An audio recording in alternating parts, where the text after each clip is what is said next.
Okay, hi. Greetings all in the name of Jesus Christ, my beloved brothers and sisters out there. Due to some internet problem, I was unable to go live a bit just 5 minutes back. But now, by God's grace, internet is okay now, so we can go live ahead and we can learn God's word once again. Okay, today I'm going to speak about the same message, the topic what I have already shared with you yesterday in English. But today I just want to speak in my mother tongue, in the Kuki language, so that some of my beloved friends out there who does not speak, who may not understand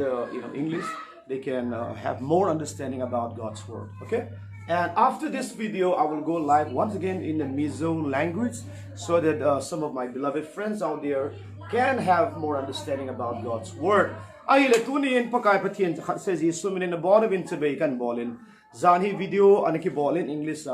it's a tun hetien belo alo le amy pawa ema pau nge ya khat be seletun ti hom ji chun amy paw ben khat be ga sim kirutin ga gil kirutin ipizin metel patien thu sang in le se da til alien zo ti da melo le patien thu sanga agil patien thu sanga ngai poi mo de poi ti heaven is it chun tunin hichi video hongki bolna azi hi koi ma ho bung dem ai pun ai lol koi mata san khat chu kamu sitna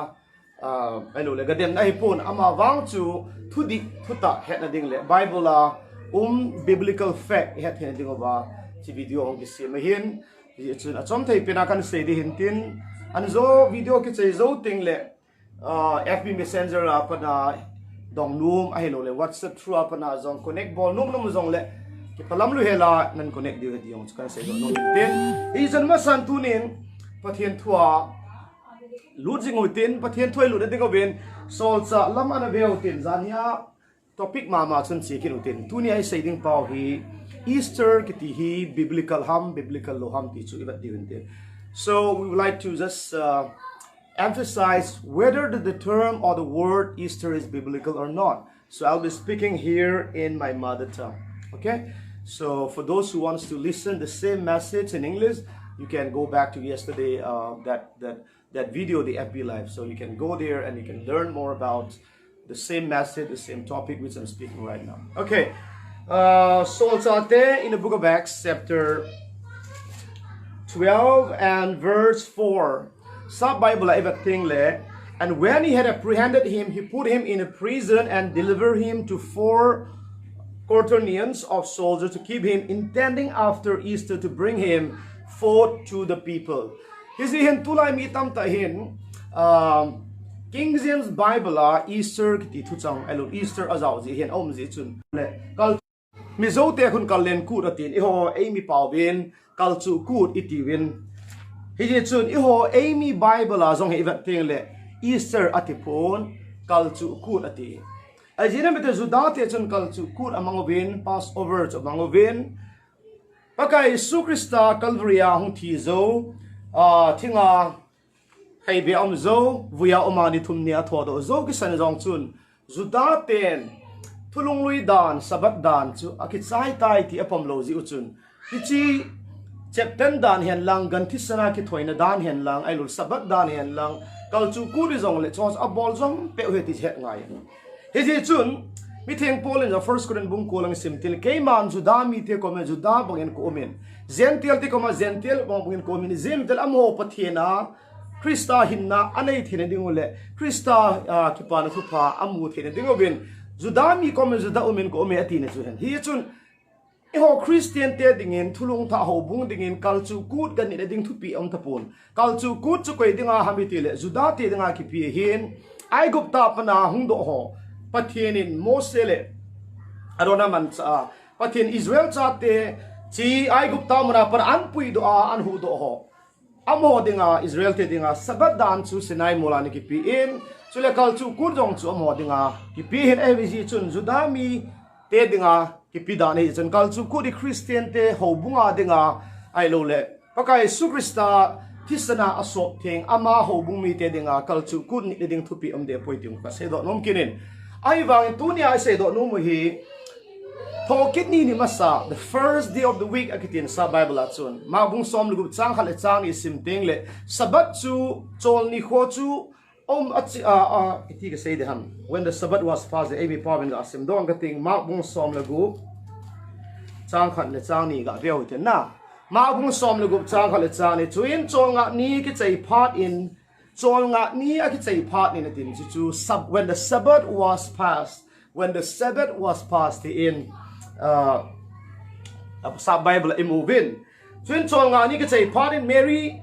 Magdalene Mariam le Jacob nu Mariam hi chule Salome hi cheng chun ahunguwa anu theina dingun lo nam tui acho uven ahi chuin hapta ni masa nin jingpi ta en ni so zovin han lam chun ahunguven amo akhovun han god a song chu kon eta do pi ta vin tem ati ven hi het ma bang ven Magdalene Mariam le Jacob no Mariam le Salome cheng chun amon pakai sukrista han lama achivin lo nam tui chu choven pakai sukrista ta sanuding ti laiven ama wang pakai pakthin chu amiam hinan athin eva apathin hina aman ata sa kai tho ta azin ni thumni a hapta ni masa ni achu Sunday ni achu tho do am ta ji chun ama ta sa chum da puiti heaven he Iji chun Bible ay bating lehen Bible Sunday imi po ben eva hapta ni masa first day of the week tinakimu in Iji chun first day of the week chip hamiti le chol nga ni yung kitsay panin chol nga ni sabat mandan chu Friday pungguba pa na Saturday punggup chan ko ki mga hin Iji chun Friday zana chol nga ni kitsay tipon chol nga ni yung kitsay na chu Saturday zuwa ko zana yung kitsay behin Iji chun chol nga ni sabat akitsay zawin zingka mata chun hapta ni masa iti pa the first of the week to Sunday iti movin ay bang Sunday Monday kiti o Roman 10 vai na pulay va edi za tumle som nila nga zoba 4th century achu Rome leng 10 amin anpi uzi chun mi kon khan Sunday thainum lo Sunday day lo jang ki om khan Sunday chu ni sani ai lo le Monday til Monday mun thani da ke sen ai le he han chu Roman 10 amin sai zong i hoding in boin ampon Sunday tinum lo ten haptini masa ati te to evangin pakai Yesu Krista thodo ni chu hichini chu sabat ni hei pon chonga ni pon hi chu haptani masa Sunday ni athoweti imu bene ahin latunia isei do no chu hichi haptani masa Sunday a chen pakai Yesu athoweti chu aza I heaven ita sanuwin vana hian lang lea hana leino ya zon koi macha hi chu adem ding le ai lo le a seis hial ngam dikiti dam ai lo le adem ngam ding umpon isinam til historical fact ahin biblical fact ahin to le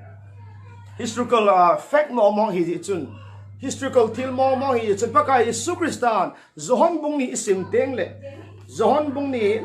bung ni ga sim do hitin Zohan bung niya aman athi masanga ana seisa thu chu ga biautin seizute ko ma chun pakai Yesu Kristan ni thum ni a ama kai thowa ding thu chu ana seisa ti imoben sol cha te bung ni ga sim do tin so asor kas te kate sol cha ka tin Zohan bung ni ga biautin Zohan chapter 2 bung som la ko som ni khat Bible na nei nang man zong Bible ni hon Kelvin lang isine mitile Bible panaviautin mihem ta san sangin Bible ta san pachom zon kayong mihem kahin yechun mihem ay manjong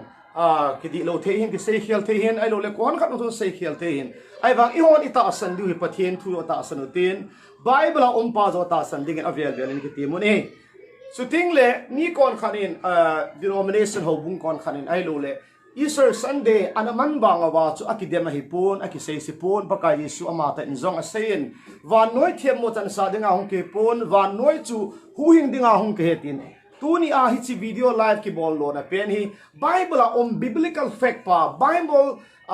dan di ta pa zo chu ke to sa hen chi pa bu du share ki bol hin koi ma cha dem na le koi ma cha mu sit nai point yong avelin iga phong do no mo ben baka Yesu le alen lain ama Calvary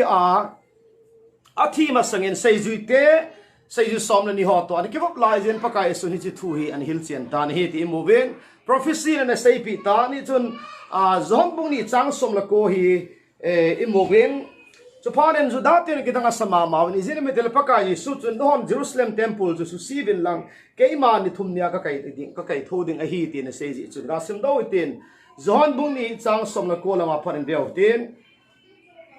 heti chun zu da ho na don burin a zawa thil hi cheng na bol hi amel chi na ipi nei musa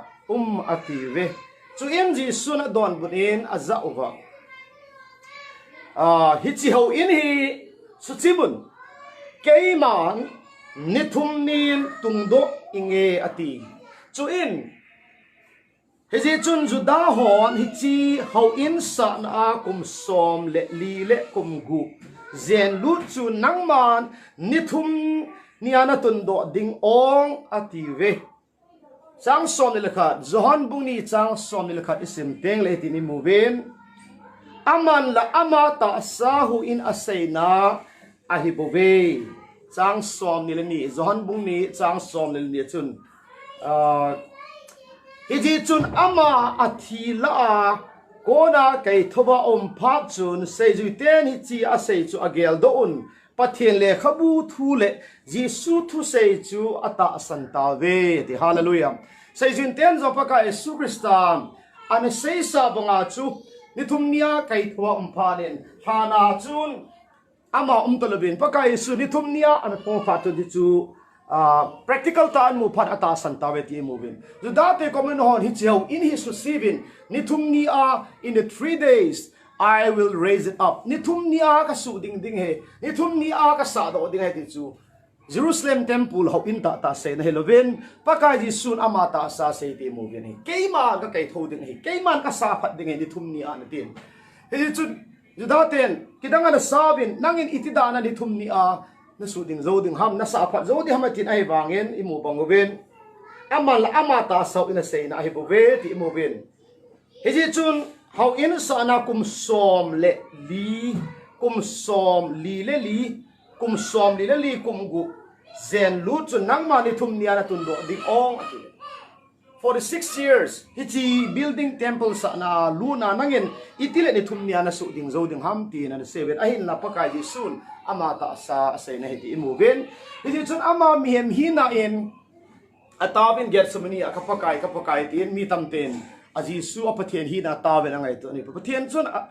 pathian su taw thi forever mihem hin a atawin mihem hin in pakai atin mihem hin na tawin apathian hina chun aman ata sa chu nithumnin akai thove ti movin hallelujah isan ama mihem hina na thin awa pathian hinan aman ata sa kai thovin mihem hina na tawin awang pathian hinan nangleke itaw naw sang chu ama he ti movin he hiji chun tuni a hiji video live I say do numu chu pakai Yesu Christa thodo ni iti dam hiji haptani masa a Sunday ni a and the first of the week niya athodo na hichi ni kho hi nidiham jan hin imang tawin hichi chu Easter Sunday kiti in van noi pumpin amangin pakai Yesu Christa no na sei kapon sei jui tenzong pakai Yesu Christa thodo ni chu festival da banga mana niding thupi him anumpon mangjong amang povin sei jui ten ani chu hobung masana ni chu piham til haptani masa chun haptani masa ti first of the week Sunday ni mas upon the first of the week he doesn't amozo na kimuto homzi beti move ai bangin say juiten Easter Sunday amanguve ti ho thu hi omnai sai boy ti mo ting history apan ilu diwentin ai le hichi Easter Sunday kiti chi iti kuma hong ki pana iti dana ichi tulaya ho Christian ten in man ham ti gialding apoimon zathumle som nilanga edi kumin Nicaea hompi akiti Nicaea council akiti hija chun leng Roman tedinga aleng pau Constantine ti du hamailol Constantine ti du ham ama chun zathumle som nile li edi kumin ama achangin emperor hina ang changtan zathumle som nilanga edi kumin Nicaea khupi achun to Nicaea ti ting le tu ni a ka saidinga Bithania Turkey kam ko hin hilai mana chun bishop so mi zathumle som nga vel ko khomin hilai muna chun amhovin hilai chun Easter Sunday chungcha an sei tawin izinamitile Romi te zan khat sunga amo Christian hu hivin ai ba Christian hina pau chu thulung tha a say ju ho ta san banga Christian hilobin amina bo chu Christian kitib ai wang sunglanga ata san pau a religion pau chu paganism mama ai lo le milim ho Babylon ga ma pana ala pathian ho lo hon ana GPU hi che Babylonism ti do ham paganism ti do ham chi hidden ta san na pa chu milim ho ta san na mama cho GPU hin amin bo chu Christian ala wai da chu Catholic ti pa hi universal tin hin hi chun hilai chun nai se khompia pat chu amhon hi je adopt an mang ta ven hi chi chun EPT sayam dictionary but thing le tulaya church history encyclopedias kiti ho ai lo le the Britannica Encyclopædia Kenny Encyclopædia kiti ho ai lo Roman Catholic Encyclopædia kiti ho dictionary vanole sena tua Encyclopædia umzo si ho atam zo vele chun Easter Sunday to decree and bolwa resolution and semava Constantine lam kai na hong ke sema hicha pana chu baptization zong ji superstar mina hitalova apa achal hagawa an khialova so zo ting le hicha pana jo tu ai hon mitam tan ata san Catholic ten apa achal hagaw ten Trinity ki pa pathin khana mi thum ki pang chu hichi council para adopt an bolwa so ting le jo thum le som ge le khat kuma pana hi chu hoita an chi pi heti imovin history that thing le hitin say history chun Easter hong do na thu chung changa ka veo le hen Britannica Encyclopedia ho hian lang ai lo le adang dang ho thing le New Anger Bible Dictionary azat sim thing le kimu in the Council of Nicaea in 325 AD decreed that Easter should be observed on the first Sunday following the first full moon after the spring equinox. Therefore, Easter can fall on any Sunday between March 22 and April 25. He's a chomon hichi zatumle som nilanga Nicaea khompi achu Roman Catholic ten Constantine liang palam kain hichi chu decree an semava dan an semava Easter kitipa chu Sunday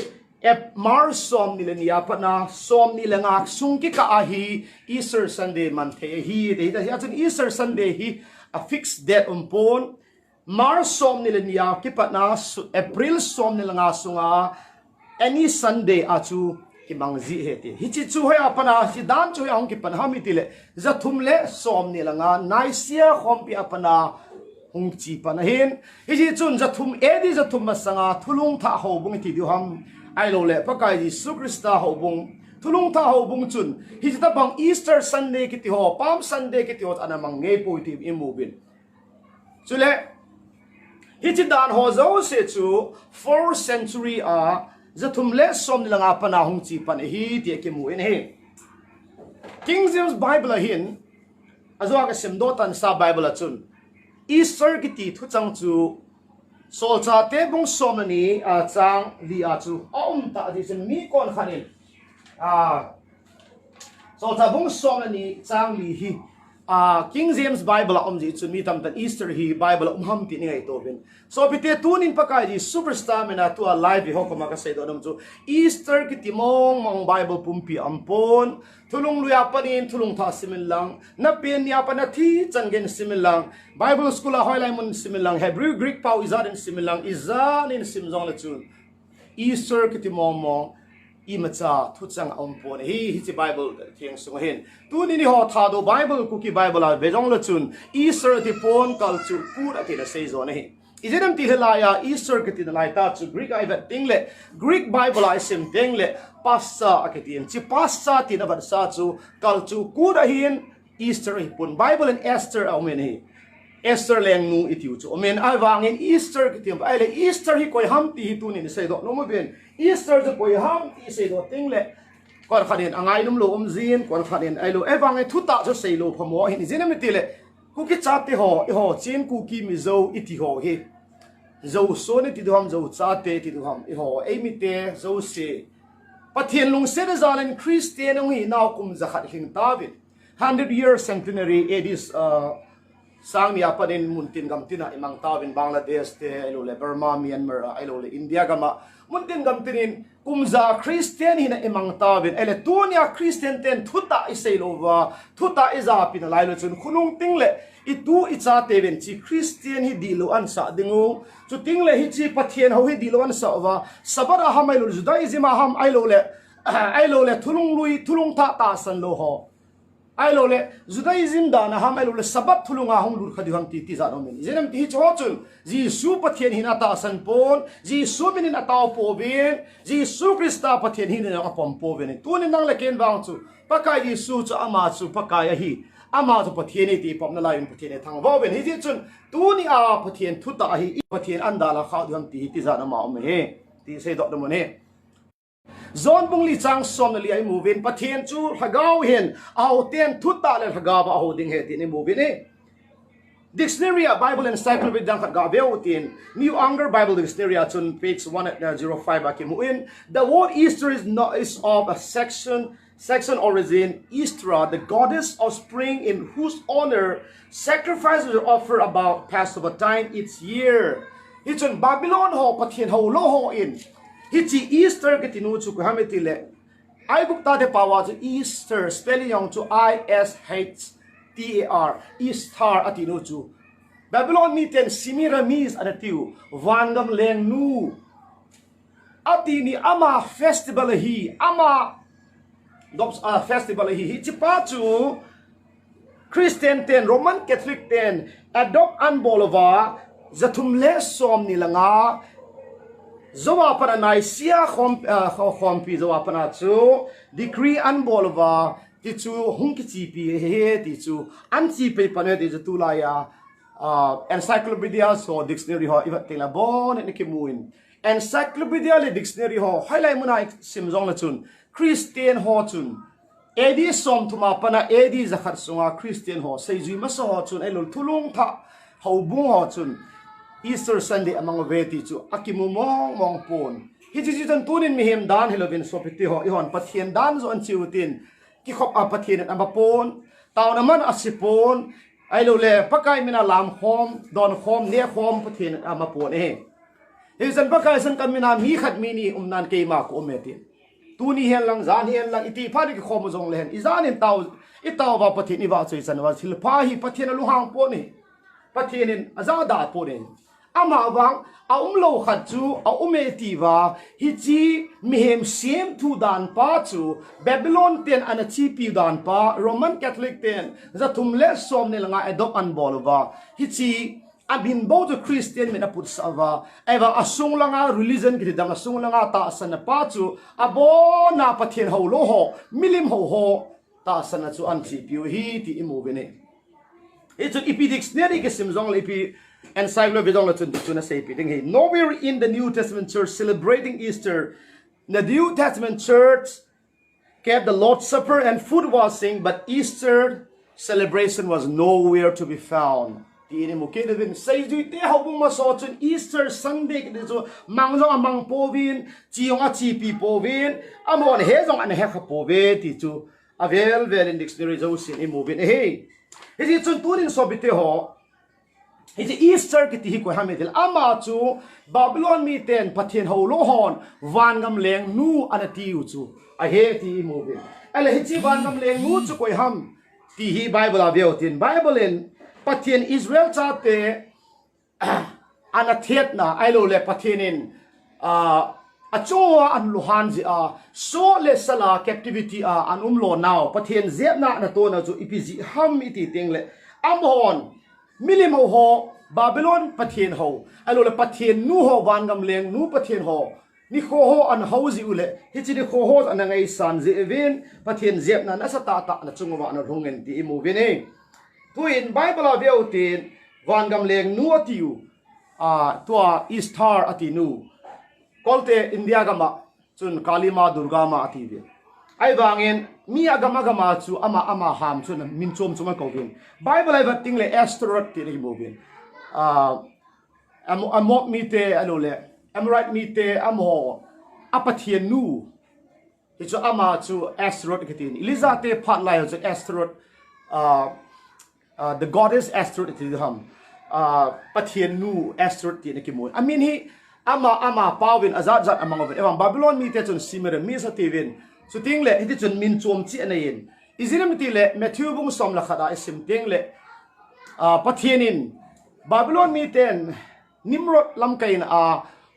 Babel in sang an sa tawin si Babel in sang sa pathian daw na Babel in sang an sa pau chu pathian aluhangin Genesis bung som khada simle pathianin amho chu vanway gam tin an thia thang tain pau khat ham khada panin pathian pau tam ta in ham tam ten alul pau tam ta in pathian an semin vanway a thia thang tai ti chun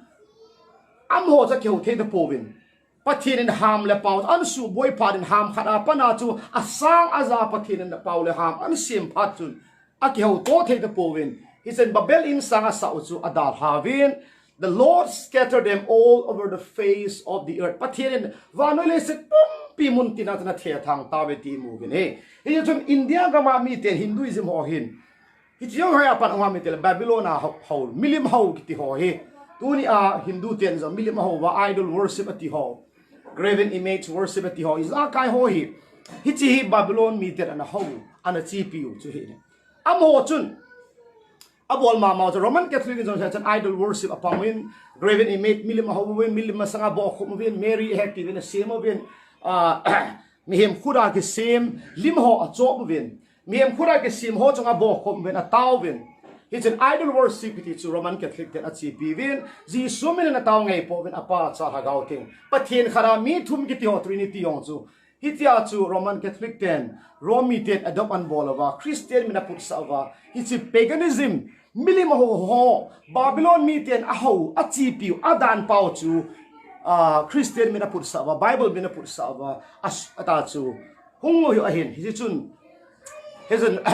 Catholic the Roman Catholic the heaven hi cha padan Bible dan zo si ansu beiwa pathian thulung tha ho bungin achi pi dan zo si asu mangwa baptized na zeng jong chu Jesus Christ min chu pa cha ga by force an padawa tui sunga ki phum ho ke san tui sunga baptized ke tui sunga lut ke san jong chu amon the tho sprinkling baptism ke ti ho pouring baptism ke ti ho an bolwa chule baptized sang ke ti hong chu appeal hing chon set ke si the ji su ta san ti ho baptized sang ve now sen baptized ti on bol ta ben now sen ne de du ho chu ta chen baptized an pita ben ji su min hitaloven apa acha ha gau tiang ke ti hi chu Babylon mi ten hitia chu Semiramis chule Tammuz ke ni sapathin tarik som ni langa December dong chu ama pen chama na naman pe o hin pakai sukrista pen maso kum sang kan masang lang pe chu pathian hawlo ten Babylon mi ten hi ta bang chu an chi pi sau he ti je heaven he ai cha banin pathian an zo Genesis bung som la khada ka se ma pathian ham la pau an su mang phanin ham la pau khana panin tam ta an sem phar vanoi an thia thang tan a chi na mun chun a hul na mun chun hi chi religion an pudu ta bin Hinduism jong hi cha panang do hen tule ancient religion zo se chun ata sanu thumun khat hin ata sanu zaki bangin milim hawa bangowin pathin khana mi thumata sanoven hi chi chu Babylon te ho chu hung chi pi hen ya chun Easter ki ti jong hi koi madang hi loba Semiramis min hayati akimuin he's an ama festival he dikimun pathian ho lo milim ho chun hi ji vangam leng nu ti an ho ni ko hi chi ni ko pa chu Roman Catholic Constantine Emperor Constantine chun hi ji Emperor Constantine chun jathum le som ni li Emperor hong hi jathum le som ni langa Nicaea khompia pana hi chi dan pa chu an chi pi ti mu hi ji chun vangam leng nu chu koi ham ti hi ga aveu den Bible a panin thulung lui sim teng le mu vin van gam leng nu kiti chu ama chu pathian a hi pon Babylon mitin Semiramis ati nu ama Israel chaten ama ana hozi jiwen pathian lung hana achungwa achu en pathian en van noile set muntina ana the thang naw chi piji hamiti le amon bol loading ana bol ji ule pathian aluhan sa ju en pathian en am ho chunga God na nasata ta pathian en achungwa ana hun se etiong imuvi ne it's in Bible to aveo hiti anzo ting let mi zo pawa zong lu sei mi zo pawa zong in sei divin tu ni ho pa bin ga sei pa utin Bible sang ga aveo tin the Queen of Heaven was a title given to a number of ancient sky goddesses, worshipped throughout the ancient Mediterranean and Near East during the ancient time. Goddesses known to have been referred to by the title include Inanna, Anat, Isis, Ishtar. Kasi mabang Ishtar iti uchu yon Bible umi ngai to win min hoi ta dan ni lam jeng ti zat ma men theng ta se dingin Esther kiti jo kimunan leng Esther leng nu nan ai wang Easter kiti jo seingam cha jang lo theng ta se dinga chu van ngam leng nu pathian ho lo ho hilanga Babylon mi ten ana ho van ngam leng nu ti ni ho chu hen alang kara se dingin pakai super thola thokit ni blessed resurrection day ti on alang kara hi theng la ama wang chu Easter Happy Easter ta wisiki bolo so ingai tole ti zat ma mi jena mitile van gam leng nu milim ho pathian ho lo hon ana ho nu ama min cho hi bobin amin to Ishtar Esther ailo le ama cho min tam te en Esther ti na ke in Ashira ti na ke in min tam ta ama anaye ti he Bible apan zo ki mo in history ai gat ting zo le hen abon in akimu en he so ye chun is pathian Israel cha te ko min Israel cha te kom chen pathian in hitin na same milim ho dan le chon dan chi pilo ding le hi chi ho chon dan chu pathian abolo no ding na saten pathian Israel cha te kom in avelin pakai pathian na hilin he Jeremiah bung sagi chang som lege an avel hitin hi chon Astarte Bible imu chun Astarte te ke mu in Astarte te ke mu in Ming tamta Elias' name, I know, min tamta anayin. She was thought to be the wife of the false god Baal. Baal iti pao to Nimrod zong akitiin. So le Molech zong kiting Nimrod su kuham iti le Genesis bung som changgit simla chun. Ama chu ham chapai te kimun. Ham chukoi chaham iti ting le nova chapai nova in same za fet le ham anayin. Ahin la achate nova chate thumla chun. Nova a subset ko hamitil ham a subset ibidinga ma do subset chang hamiti teng le aman apa sagu chamu a leng pituya don pen apa sagu kiwa amu a asobiteni ko ma se aman apa pi jo pun khulwa anda ha ji chun leng pitu kham apa chu don lo dai lo ba anda ha apa ni chu head panin alu hang be se jingin sem le za fet apa in novan phathe bu na taw pin mala somi ama wang phathei changlo a phathei lo a gau sap chu ko ham gau sap na mizoten an chiati gau sap na a sei khum lu chu ham jala hamin kus anain Genesis bungit chang nga chang gop chang si changget chang ko vela chun kus anin kusun Nimrod a higeti na kimun Genesis bungit changget chang ko chang som vela chun chang som cha amaleng no to bel hin alka hin kalne hin amo chu alengam pu na zo kimuin million ta mi ha ta hin a thilbol the da aman pathian do na an mangtan milim hau ki hi Nimrod a ki pana hom ki pando ti kimuin si saraman towel in sang babel in sang ta sa van chan asa sa pathian melma pathian do na mong a chu babel in sang an sa phanin pathian lunghan na ibutawin si san Genesis bung som la kharvetel pathian lunghan na chu ang ko za ta hele Genesis bung som la khat chang si chang ge chang ko chang som sim teng le pathianin chu phanin mihem te chu ham la pau khara konin tam ta asopin amho ki ho thailobin hichi babel in sang asa uchu adal haven van noi le sena ki the che ta ve ti imune Babylon mi ten na hawu hi pathian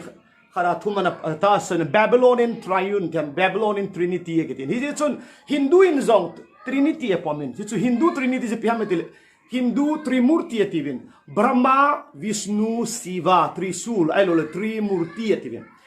Brahma chu hamdela ama the creator ativin lelevan same Vishnu chu hamde Vishnu tiu chu preserver ailole aveng tu ti deham chule chule Shiva ti phala destroyer Shiva ki ti chu destroyer ailole atsusitu hi chun Hinduism godhead akhabela chun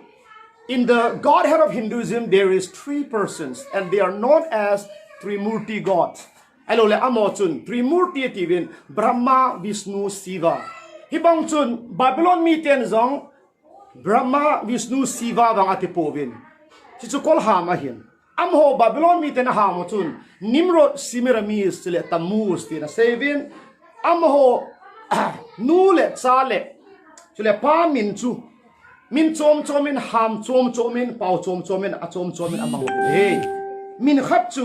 ai gup ta ten Semiramis a ko no min khap chu pi hametil a zoi sei do bongin Ishtar chu English a spelling ki bol patun EASTER Ishtar ititawin ayin la chu ai gup ta ti ham le pawa ile ding ai le ISHTAR Ishtar ti akon ki mune tuin hichnu chu ko hame de van gam leng nu ada tevin van gam leng nu chu ya kim wam de Bible and zong Genesis bung sigi chang som again in movin Bible ana veo hitin Jeremiah bung sagi chang som le gate ana veo hitin na Jeremiah bung sagi chang Bible ana na phet chu na ve chu lang Jeremiah bung sagi chang som le gate na hi ana veo khom utin pathian lo pinan Bible ga semute ole chang som la get in a movin nang ma chang som la sige apan ga asem ngata nang man Juda gam khopi dungle Jerusalem khulai dunga athil bol huipi ahi zo namu lo hap no hel ham chang som la get chapang ho chun thing achomu bin mi paten me ati uvin numai hon chang bong ame uvin van leng nu Queen of Heaven van leng nu dingin sangha asem govin chu zongle amon keima lunghan sa na dingin pathen dang ho he nga chun don the thil to asung hal ha ovin a hi atin tunin Catholic obunga van gam leng nu chu ko ham tin dong san Mary ti evang Bible sungen vei khat cha zong Bible en vale Mary chu van gam leng nu ti ki mu pon van gam leng nu chu kam del history apan ni va ai zong le Chinu chu ama the Ishtar kiti ama chu Babylon miten Semiramis anativa hichi Nimrod jinu ama min chu hibo ama chu the goddess Semiramis chu Astarte nu goddess Astarte ama chu van gam leng nu ti an hota jiu chu hilaya Israel miten nong mulo pathen Abraham pathen hotalawa amor hichi dan chu an chi pijon pathin lunghan na pathin gau sapna na saten avel na chungwa achu hichi chun Bible emu bangin lai hen emu ven chapong ho chun thinga chamu ven mi patin me ati oven numi hon chang bong ame oven van leng nu dingin chang ha asem go ven chu zongle amon keima lunghan sa dingin pathin dang ho henga chun don thil to asung ha vin he pathin lunghan na and Bible is simply Babylonian Lord say that they have provoked me. Elohan sa na was pantal amon boloding abol ziwa hitan gaya hi achongova kalunghanga hi ti in pathin in asen I chon tunin so biteo izanin alangkan saying in Roman Catholic chun le amon biblical achieve pon de amon achieve chu tradition dan mihem dan amo denomination dan achieve ay latunia alangkan saying amo ku hypocrite ang hipon father hen lang pop hen lang ay lol archbishop hen lang cardinal pa hiole koi komin dong dol chun Roman Catholic in biblical nihivam ay lol no tradition yam amon we believe in the traditions we have our own traditions Roman Catholic chun amon tradition at sipivin ay latuni koi say bon num chun nang le ke tradition ay lol Catholicism tradition la kichipi chomlo ay wanga biblical kahi biblical kahi kitingala a biblical kahi ay lo biblical ka pometi a biblical chipi lo hela Roman Catholic ala chomlo wa Roman Catholic a chu ho chon thengta second Bible a simple a father pan as hil dong ba mga chizeng o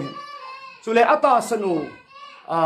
azaro ko isani bol ti pidinga no Jisu na baptize la pa cha changmi hiwam ipidinga immersion na bolo ham ipidinga chu tuini ki thiat hom ti amo chu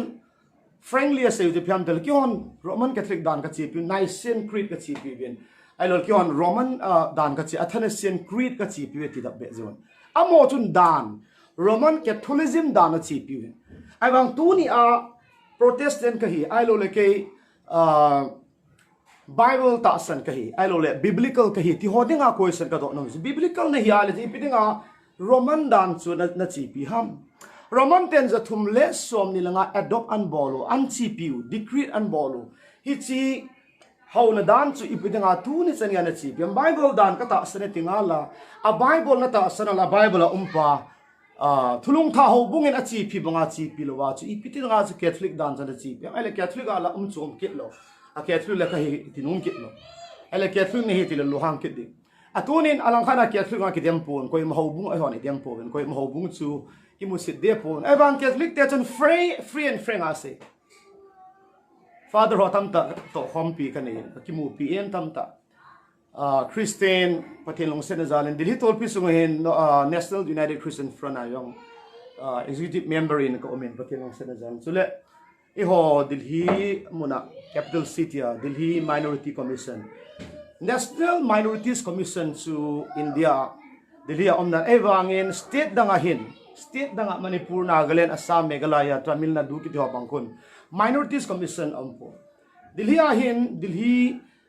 territory Delhi state adingen Minority Commission omin ti Minority Commission as a Christian Iho advisory committee kampin hicha chu tu le to member gen kasang sia iho ai mitel adingen notice pumpi adingen koima cha executive member ai lo le board member advisory Christian advisory committee member ko omin Catholic ho ta ke to form in father ho ta ke to form jin amo ko free and frank da physim ka chi piwin ki on dan ka na even he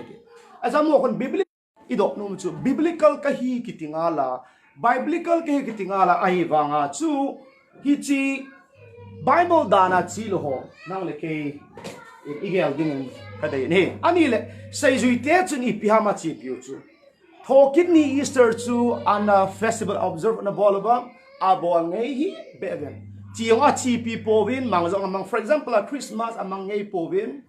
Christmas ang za thumle som thumle go ba edi ang ki mang panihin 336 edia Roman ter an chi pi panin chiong chu tamus pensam Tipa chu ni sa pen ki tipa amon tarik som ni langa fix and bolova tradition na hong ki chi pi chu say that riutin tu ne se do nom penu jele Easter pa chu say ju tele pakai sukrista ho bung chun ji sukrista thokit ni chu festival ana manovam ana man ngai wo ana chi pi wam ti chu say do na ve kha dong chi pi povin he dong ha pa povin hi chi dan pa chu zathum le som ni langa nai sia hom pia ki pana hong ki chi pi pan he ti chu vanoi le se le khabu do se bejong zara bon che encyclopedia Catholic encyclopedia bejong zana se pi ni hi da banga chu jisu mina baptize na chu apa acha lagawa an helvet yong chu Catholic encyclopedia jong hi han lang Britannica encyclopedia bejong zana bon cha se ki bang cha hi ji chun tu ni tholong tha ho bung chan ai le ipi ha wa chi piu chu am ho wa chun an chi piu chu ga veu tin amo chun thokit ni masa hapta ni masa ti the first day of the week ni chun aki khom zivin hi chun sabat ni ki khom ngei povin thulung tha ho bung chun first day of the week thokit ni masa ki pau sa Babylonian first of the week ki tin ho pa ba hin hapta ni masa ti do ham ka sim do tin first Korean bung som la gup chang khat chang ni ga sim do den chule mi theng te dinga tolom thu dol wang chu Galatia ho bung ho thu ka pi bang chun nang ho zong bolun ke ma hung tenga tolom sum ki don lo na dingin hapta ni masa ni le to khom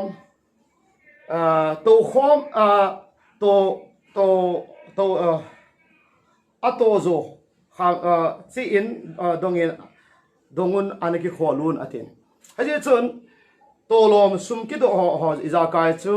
haptani masa the first of the week achun adong khom jivin hobung sate chun sabat ni hilovin Christian hobung Pentecost hobung thulung ta hobung chun the first of the week haptani masa chun aki khom jivin hi ti bo imovin hin tule solcha bung som ni chang sigi simjon imovin solcha ti ho na to na solcha bung som ni chang sigi simdo kinude Suin hapta kipat ni masanin hapta kipat ni masanin sangha ahe bel dingin aki khwamun ahile polin azinga chi ding aki go zin amo chu aki olimpin khang kim gazin so ta pathian thu a sei je ti mu ge hi chun sei ju te chun chulung tha ho bung chun hap te ni ma sa tunia sunday iti pau hi chini khwa hi ki khom wa tolom te la khom ba soma kha te la khom ma taw khom wa pathian thu a kil khom ve di ji mu ven hi chi zo cho ani du ven ai bang hi chu sabat he te ani pho ven sabat iti chu le chon ni kho juda te dinga ni ki pi Exodus bung som thu chang som se gi chu ting le Deuteronomy Exodus bung som ni sim ting le Israel te dinga dan ni ki pi pa sabat ni zai the pon ti the third day hit ai bang Christian te chun hi chini kho chu chol ni he ti na mang ta pon chol ni chu thulung tha ho bung ki pana panin Pentecost song luna panin thulung tha the new covenant ki pana panin nang le khe ya dinga I chol na ka chol na cha pakai ji suwa hi ti je het ngai ta ni hallelujah thulung lui dan bangin nilel ha a ho to povin hizen galatia bung li chang som som la kha chun polin hitin se mi thing polin no hon nilel ha kumlel ha namanu na chi piu ji vin no dingin ka to ho hi a thon ham tin kalung ka ki sat pi na hi tin ka sim don em be pau hi ni pitiali am galatia bung li chang som ga veu tin nang ho ni ha kum ki hei kum nanit ziu vin a hi nang ho dinga ka to gimna izem tin mo hinte ti na ho dingin katizan a hi itan sei zui te ho chun thulung ta ho bung ho chun kum len ha a hi lo le kum ki hei hi cho cho ani ji povin amon ani nu chupakai ji sukrista thulung ani du vin ji sukrista manin bakai changovin ji su chapakai pathine ti sei vin ama minin aki khom vin anadam lo te pakai ji su minin ataw dam pi vin abola to zo si kola sa bung thum chang somle sigya imu bangin thulamela na to lam he jong le na bola to zo si pakai ji su minin bol vin sa bible chun Colossians chapter 3 verse 17 whatsoever you do in word or indeed do all in the name of Jesus Christ atin he idi chun hi chu anani zo vin pakai ji su krista mana baptai changovin ama chu lengpa le pakai pathine ti ta san pathin kha e ti pom vin ji su minin anadam lo ta dam pi vin ji su krista minin to a saving Jesus minin baptize a bolovin Jesus Christa minin ki khomovin so tingle hapni masa the first day of the week Sunday ni chun tolom te ala khomovin so ma khaten choi khomovin ataw khomovin pathian thu te sei khomjin ai wangin annual festival momongin ai lo le tu a Roman Catholic ten zathum le som ni langa leng pa Emperor Constantine ama lam kai na bishop the thumle som nga hoto decree and bola ichi Mars som ni le niapat April som ni nga sunga ichi Babylon 10 wangam leng nu anatiu Easter festival chu mandinga heti pa wang sei ji den anachi pipon thulung ta hobung fundamental biblical church ti ham ailo le thulung ta hobung chun biblical 100% a biblical hobung chun hat vei amang ngei po bene amanu ti piam ti le sacrament a bol bene holy sacrament kiti ho tuai hon pakai enzo ti ham pakai enzon wang chu achi pi vin keng sil jong a bol vin ama wang chu sei zui te in ve khat zong chu Easter ti in aki khomang ki khom ngei po vin he jong he kha po vin amo thi zo lang kum zo thum zo lang pe a sei zui ho mi mas ho thi zo kum za thum zo langa hi chi dan pa chu Constantine lam kain a Emperor Constantine thun he nomale ama the sole emperor ong hin za ama cha the thing le mele zu Nicaea khompi an kowa hi chi Nicene council muna chu bishop just thum le som nga hot hum khoma cha chu decree an bol na ba chu hi cha pana chu March som ni le nia pada April som ni la nga sunga hi Easter kiti hi cha Babylon mi ten Vangam leng nu ta na ho nu ama min chu ai gop ta ho kam pawa pat chal den te kam pawa pat an la do hi chi pa chu English pawa ai ga ba ting le Ishtar ke pa chu ISATR pa chu EASTR ta an hai do chi chu hi ja pa chu Rome mi ten decree and bol pa Constantine lam kai na ar sem do pa chu tu ni chan gyang ki chi pi hem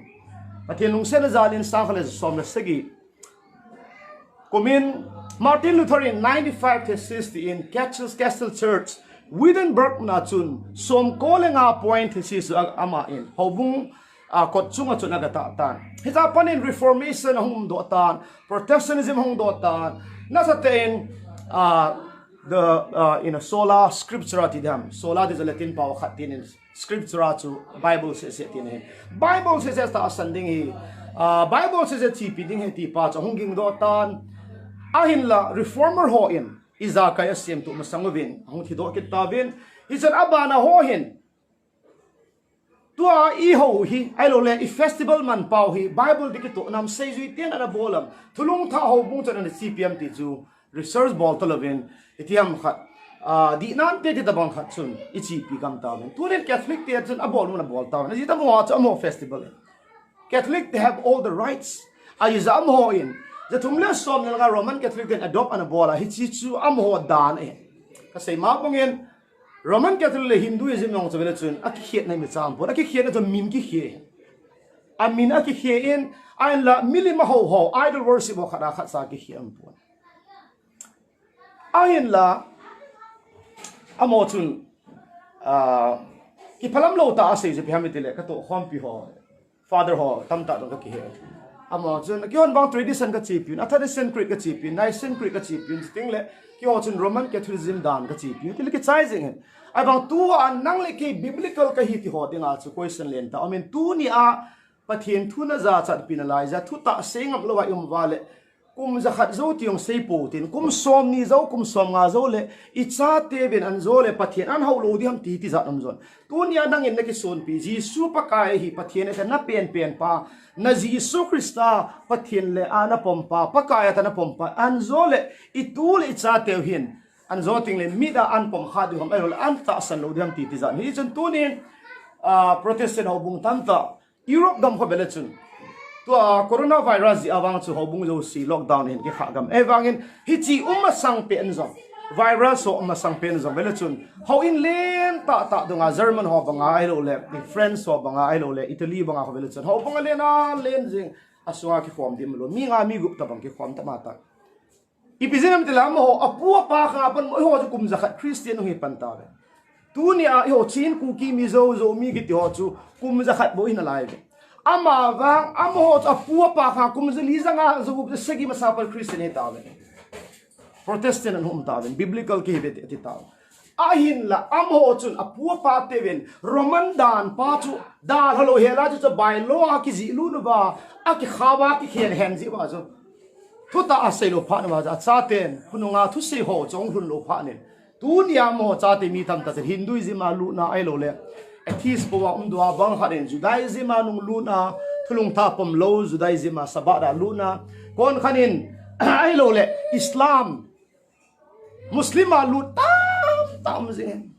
to England bang British bang ko bele chun atam zo ko zo ting kum soni sunga Islamic ho in an la ding an omi hichan ge chu hitan Christian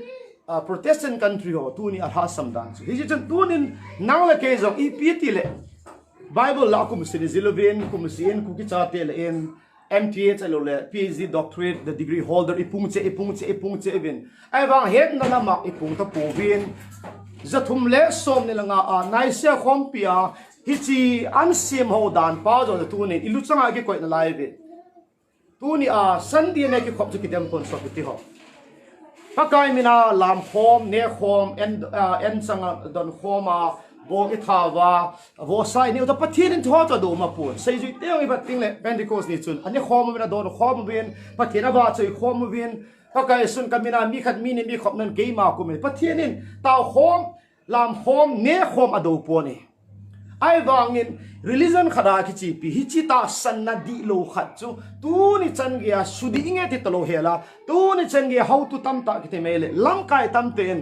ama comfort zone evat over an zone chi sei do len hi chi ya di sei do lon zo ting le an zo ting le ka ho bu member ho mi tam ta lung tha sidingam e da hala kha diam ti da bang kha ki chan na ji a thuta sei lo hela lam kai len tam ta mi ching mi thi mi ne wan tu ni chan ge sei do lo hi pu na am ji en hi je chun dan hi bang chen ki khomutin ni lum ke zan khoba ken lamutin pathin minin ki tau utin pathian thu kil khon pun en ki di khob hen obo ki that hen kel ki that hen aspo ni pathian ne le cha pathian ki saboi pu pathian thu chu ne le cha ne le don thui pu thagau thu ne le don en pathian boi in ne khom i don khom chana mi hem ki ngai lu hen isopi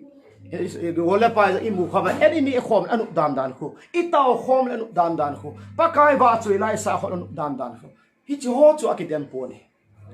ki mu to khom tau khom haptani masa first of the week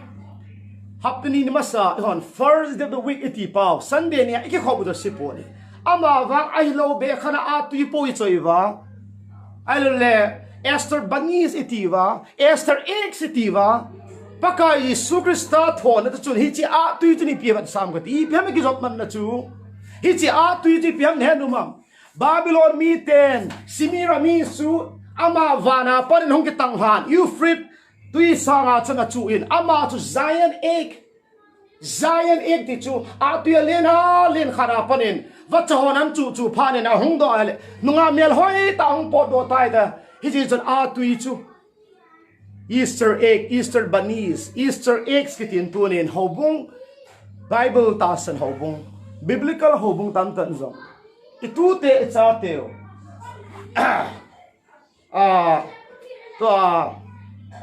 bazar bag po bin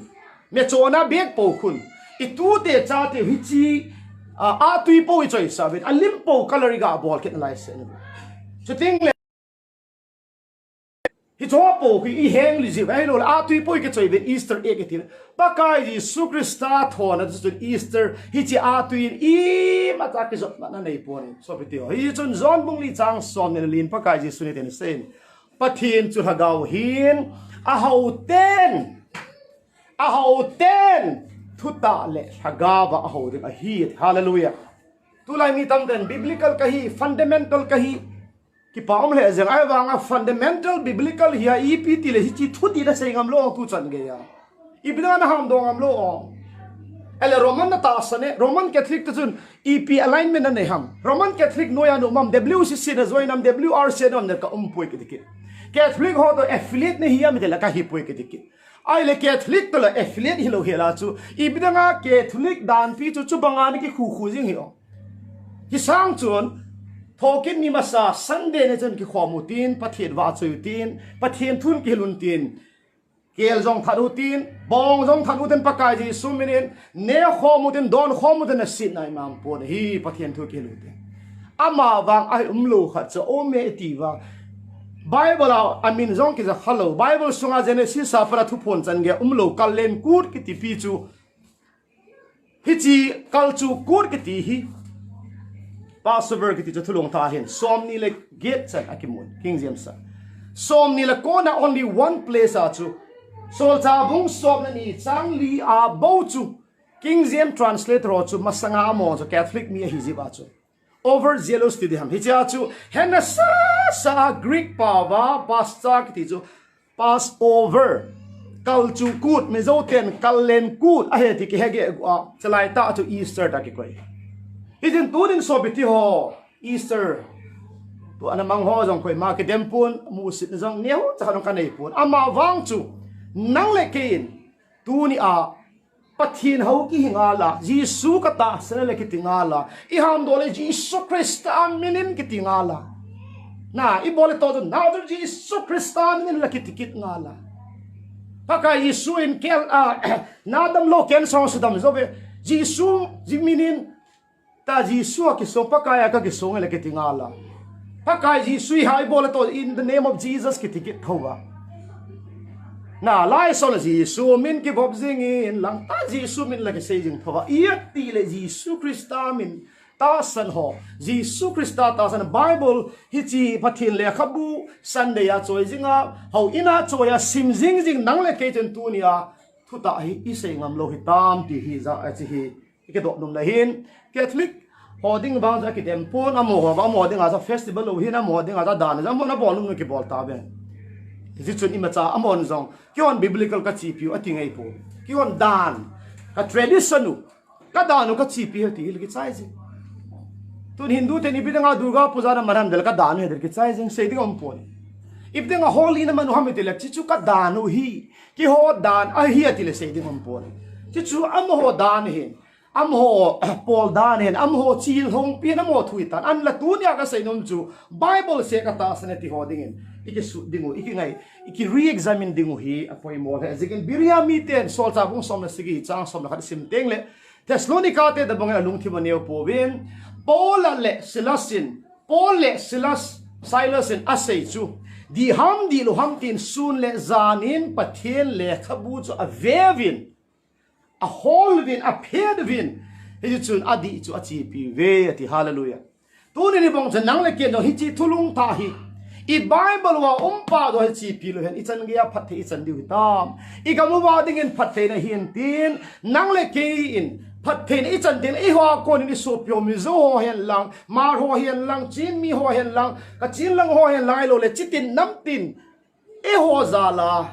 I so pyo la naw te mi tam te nam tam te in phat thei sang de ti ka sei do no me pathin ei lung set ma win pathin thu lang hin sap te sang in zong hegi lo win pathin thu lang hin ei mi te ho hi Bible knowledge ki dam elo le biblical lam hin isang ma tan a hin la Imay doi dan chu thu di heo na ke sei ngam lo ke selen zole disunity dam tunia thu ta na sei lo wale an zo le na hobung boy den na member ho da sabad na la pi ding ham ai lo le sabada lut ding ham ai lo wali islam lut ding ham hung tam zo na lai den thu ta sei hi mal som na hi di hedo uten hi chun ka sim do num khano men galatia bungup chang sigini pcm Galatia bungup chance in peace and gossip do this what the ho. Sa Bible then be not deceived. God is not mocked. Galatia bungup chance in hi gossip do angate. Galatia bungup chance in. Galatia bungup chance in veo tin so pite ho. Pisa nang hon pitia nang ho duha in hi un. Pathen chunel pe dan a hi poi azi I hamiti le me na man atu tu cha ding a hi hallelujah be not deceived atin na our God is not more duha in mil hep ngolinum hi vin mi hemin hi vin tu ne nang le ke koi ma hep ngai pun Bible na ta sana Bible om na chil koi man hep ngol lo di jing hallelujah Bible akim lo pi chu Akimudan danay seva ipen ng ipibolam pati. Kalau sa bung ni janggit asim kirutin vevin koi man chi good le kha thiet na le du hal ha na mo thua gal hinga na kai manglo na dingol ipitia sing theju ni chi mi hem thu go chin le wa noi le se le kha zem bul ta bong a hi Krista ta bong a hi poi ati Hija chen Bible in peace Paul in peace vevin so pite ho koi man chi gule ka thiem le du ha na mo thua gal hinga na kai manglo na dingon ching theyun hallelujah in ho se chi sa Bible ibat lo lipikan de and Bible a umlu ham ti a sol cha te bung som le segi chang som la khada biria a mi ten sun le zana pathin le khwo po bong chen phong le han Tunia hi igam sungwa nang le kaya dinga phat theina len ta imudu ka taksan ni is in tunin first Korean bung som la khat chang som ni le ni som tum sim ting le sacrament kiti pa pakai engzon cho pakai isun Mathews bung som ni le Mathews bung som ni le gate Mathews bung som ni le gate na chang som ni le gup som ni le sigi som ni le gate na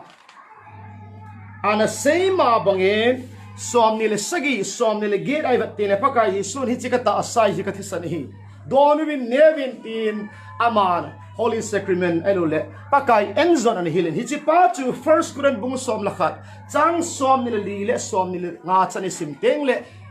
hobung ma so Korean hobung te chan an CP rating e movie hi chu hi chu I bol diu dol ta hallelujah ya chun pakai enzon kiti ho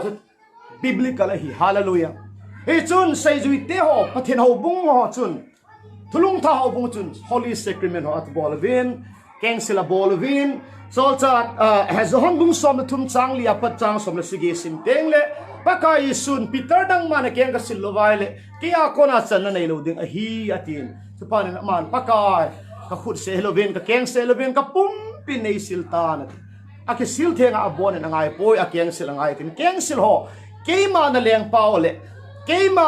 na pakai wele na leng paun bon na kengo ka sil piala no khala na keng ka sil din keng sil sa na bol ben hi tun ni jin so pite ho keng sil ki pakai ji sumina keng sil pakai ji sumina pakai enzon ho chu bowling dol ta hin chu bible imovin akimalo pa chu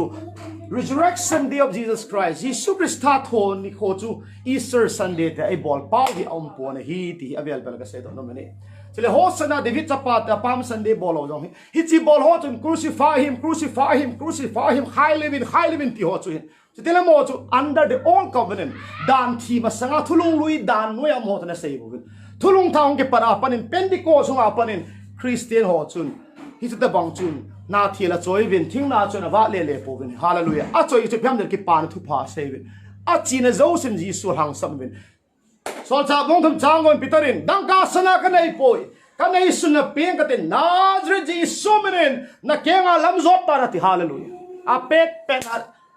adam lo pa sun ki choma pakai thangwa lama zot jeng pakai lo pin sang hai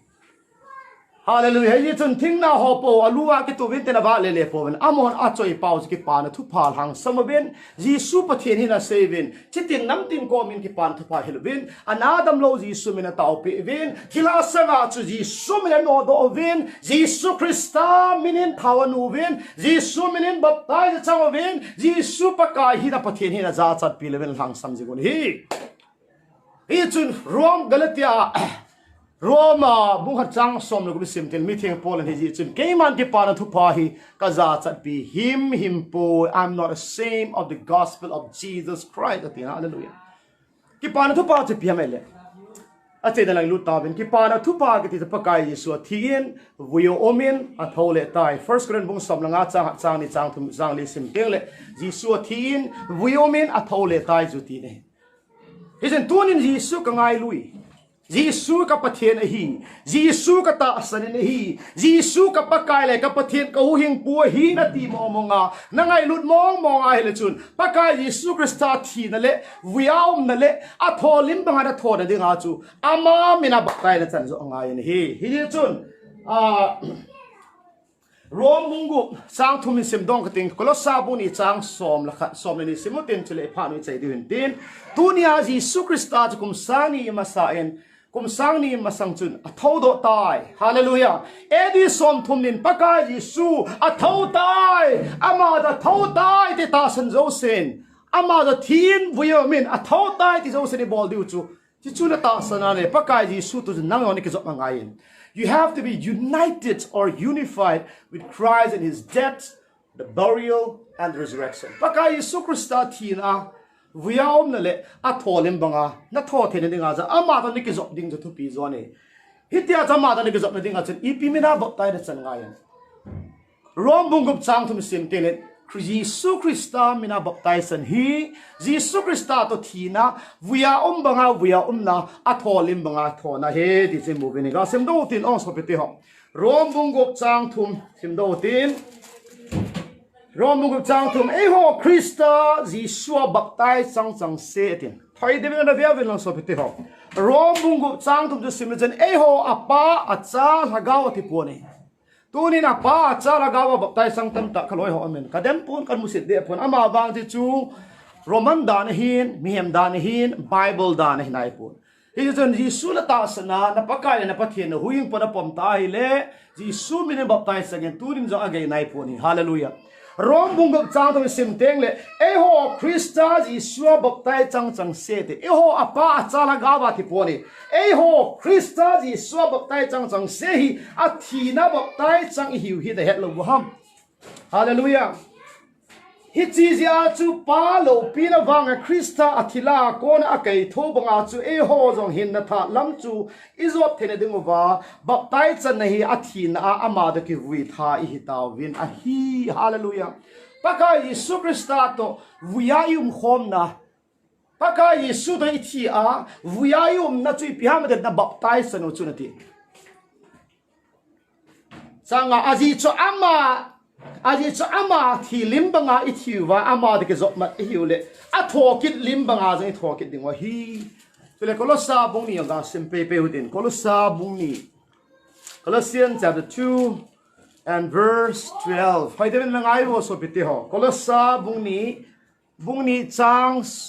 som le ni na Colossa bung ni chang som le ni simute na baptize chanuwa ama to hana ki vui tha na hitawe hallelujah ele itil hana ki vui tha na him the Jesus Christ amena na baptize chanuwa cha ama to hana ki vui tha ni tawe tu chi baptize chanwa nga wang ma chu athila ko na kai tho pathian thil bol ta san wanga ama to kai thowa na hi ta ve hallelujah ale pakai Jesus Christa to we are now ama the thi khom now ama the we are khom a tho lim banga it tho now je pi ham itile I baptize nu chu hi ken ka sei pon Bible sei ka sim kirotin na baptize chanwa chu ama to Jesus Christa to thana ki vui thana hi ta ve chu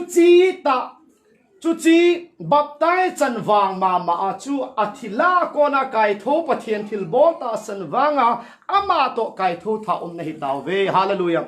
hi chun mi theng pol en Colossa ho bung te comment Colossa bung thum chang khat chun hi chun nang ho Christa to kai thowa na hi wa hi le pakai lo pen chang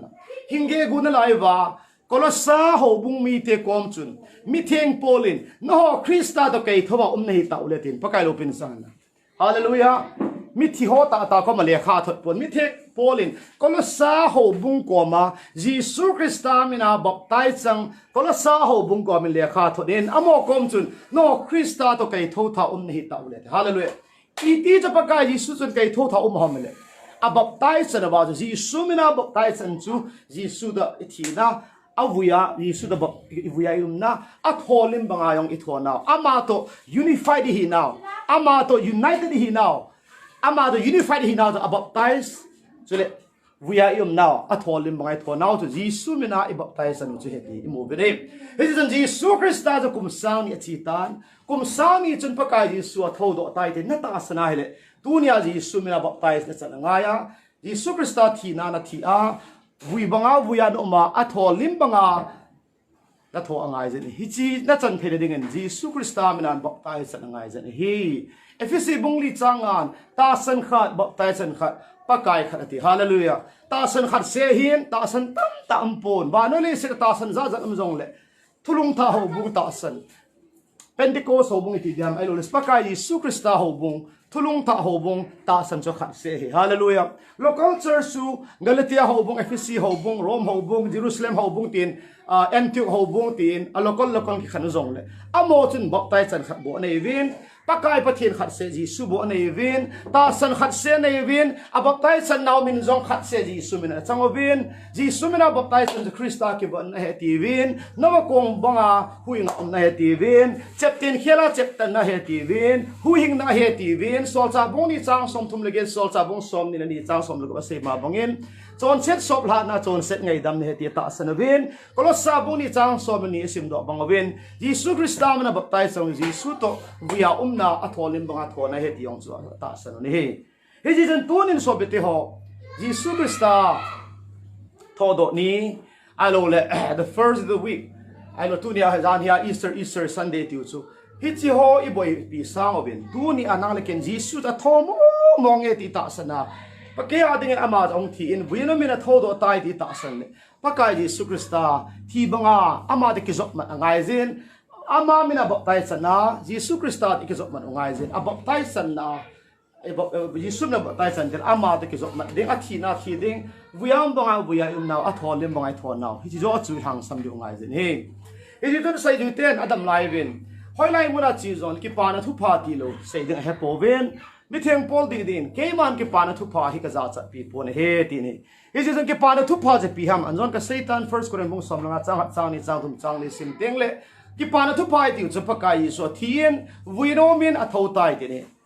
ai le hi chi ki pa na thu pha iti hon is of ham iti hon di chu obey bol ham how do we obey the gospel iti ting le Jesus Christa chu pathiane ti ta sanaba ama mina baptize sanaba chu paka Jesus Christa thina thia avui banga voya ama atholim banga itho naw zo itani hallelujah gospel ki pana thupa izui naw chu izop naw ai lo le gospel ki pana thupa obey bol naw ji bihametele baptize chan na ba Jesus Christa pakai pathiane ti ta sanaba le ama mina baptize naw chu he ti chu ipon do the hintin hachainan meeting Pauline say ma bongin Galatia bong tum chang som le sagi no Christa ji so baptize sango chana bon chan Christian ke ban ta ve turin so bitio le set chunga hi chi khela thu pi ding alo pi de om pona tunia hin ko hi tui mei ta bang chom khara om hin tu la COVID-19 zin lockdown in vanole se pum pi lockdown gam ta ve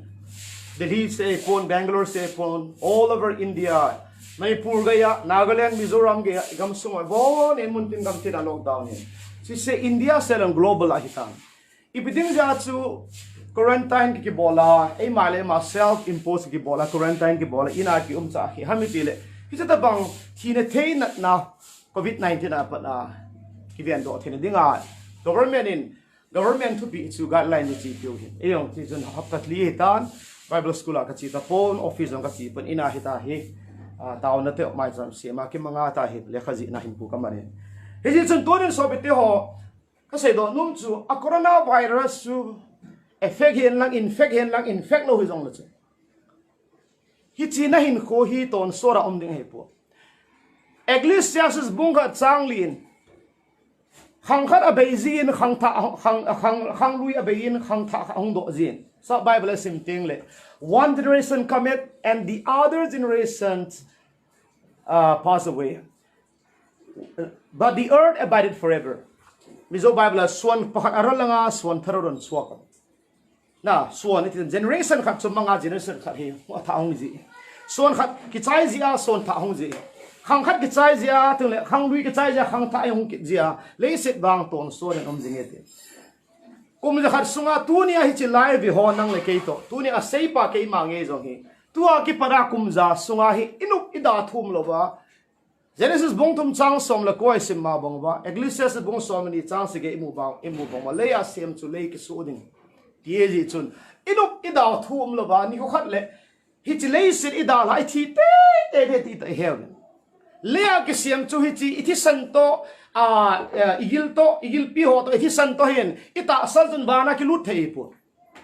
he is mi theng polen ta sale thi sanin pathian ga ma lo thei poiden van ga me no ma ton sor hin kem lo iti pao pakai ji su na thute hin ton so hin na chi inei thene nga chu nom la dale chi le se ta sa chu le ya kinung le ngai je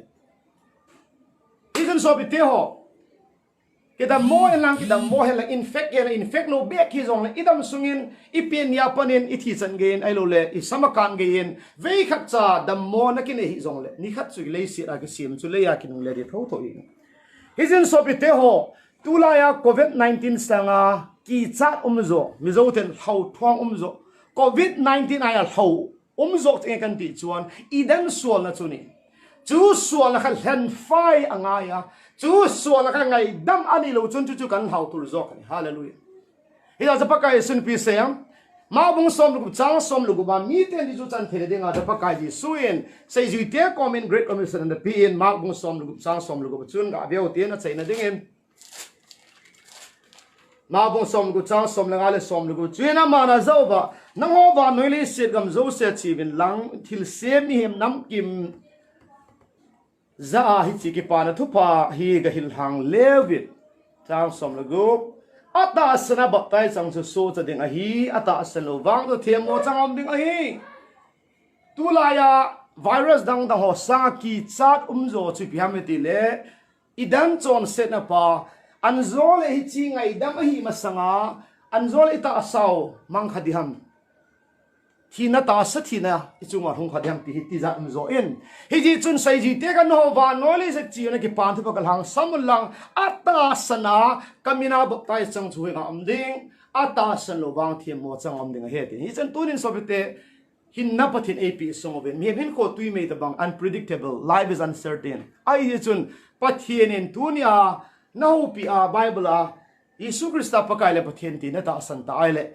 agang thei pe na Jesus Christa mina baptize sang che ding Jesus Christa mina kitui phuma na chon se ngai dam dinga na chon se sok la dinga pakai Jesus mina baptize sang che ding Jesus mina ki timun he hallelujah zohon mong tum chang som lu gup ta san ho chun Jesus mina baptize sang he hallelujah he ji chun zohon mong tum chang som lu gup ma koi zara ma ta san hui nga ton sor hin kem lo nei ding ata salu them mo chang am ding ata sano chani pi bol gam Pentecost ni achu thulung tha ho bung chu Jisu pakai pathian he ti ta san zo se chu chitin nam tin chun sol cha bung ni apat bele chun ho bung hong dina pat bele chun ata san zo se chun Jisu mena baptai sang su ke ibidinga chang hom chon se ngai dam ding chon se sok ha de he je tu ni nang le ken jong i bol ding chu thu pi ta ki din yen na chan ta he chun ki ta hi thua chu na din de ngai jin thu phon bung ni chang so ma no ho thi chan gen ki tau ven hi chi ta sa leya sim leya kin ung le to ka ki ta tai de ngai jin chule chang nai lo ho chun Jesus Christa mina iki chan do loi wa chon set ngai dam na bok tai chan do ngai ven bok tai na chan sai jong le Jesus Christa mina chon set ngai dam na bok tai na chan lo bo lai de chon na chan angai ni hallelujah ko yang re baptism poi ti chu so cha vong som le ko chang ni apat chang si sim to go zohon nung zui zon disciple zon tir kho ho mi som le pani kha baptisma chang to mi an nia ma se an baptisma chan ha I swam mi ngan lo ba swang ai dam na baptisma ani lo awangin pola chuan I swam mi nge zin athar na chan tir non ni upa an ni to Kauran upa ho po ni se reverend doctor po ni se I swami nga baptisma kan da chan nai lo chun kan chan nge angai ni Bible dan chun hallelujah chu keima dan ani lo Paul dan ani lo mission dan ani lo Bible dan ani hallelujah ring tu zong en kan ti turani lal pa kim rose denomination dan ani mi lo chu denomination dan Paul dan ho bung dan mission dan a hi pon hallelujah pathian thu ki sei ting le mi kon khan koi ham khan ho bung te igibat pau I bol lo du ka de hallelujah ABC ho bung en hu hing zo pon ken jong ka hu hing zo pon ki ho organization na hu hing zo pon LB in na hu hing zo lo de na hu hing the ja pa ka Yesu bo za nang ma hu hing the hallelujah Isin pathian thu mina sei pi ting le koi ham khat ho bung ta chun dat chat dan lang Bible zo ven lang biriami ten o Paul le sela su se di hinam di lo ham ti het sin dingin sun le zanin pathian le khabu thiang a vevin Bible zo vevin Bible a amu phan ven pathian le khabu mu phan amo yong bop tai chang ve ti bangin now le ken zo I Bible pathian le khabu thiang iti po Bible zo ve a Bible a pa hi Ichi pidiwin avelen pakai mini kiti mo he hallelujah hiji chun baptai na chan sai jong le Jisu mina chon sen ngai dam na dinga na chon sen sok la da dinga Jisu mina baptai na chan nai lo ba le na chan te ngai je ti chu pakai Jisu mina sei do no hin tin at sang san hi ta le kita ta hi chi ki pa na thu pa chu na hang sam jinga ngai lut na ta tho a tu ni a for example hi chi video ho share na bol thin subscribe na bol thin tao nanin man pi thein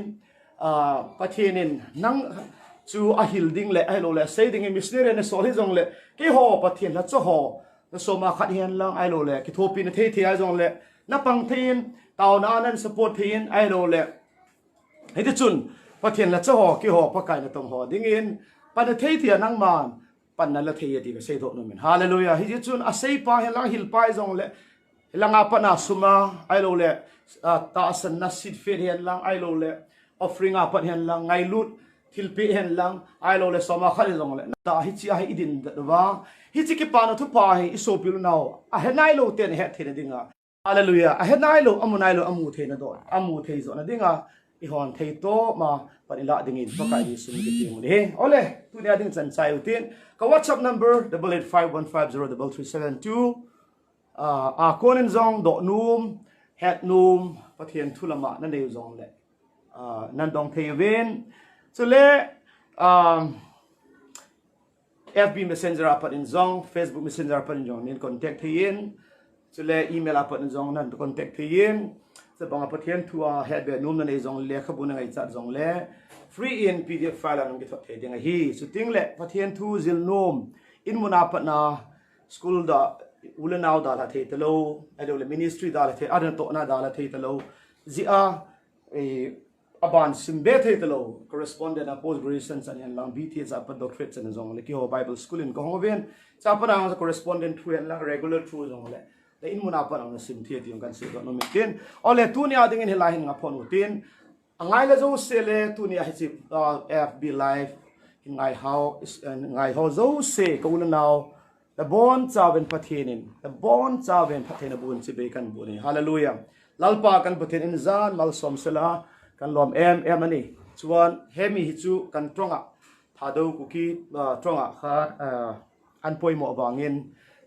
ka soilok ani anakina chuan hei nakin lama minute som ti som thum darkar vela chu zo vela chuan mi zowa hemi topika hian kan soinon le don ani chuwangin ti tur tam tak nei chungpo ni la hetenga live lo n2 te thil poimo tam tak te kalsana live te ron n2 min support tu min trong tai pui tu abiken kan ko than ule naute le hey begin kan frente kan pila pute in za chunga I swamin lom kan lome I son tam takin mal som cheu se kan lome ole nakina mizowin kanum sele don lalpan mal som cheu se thank you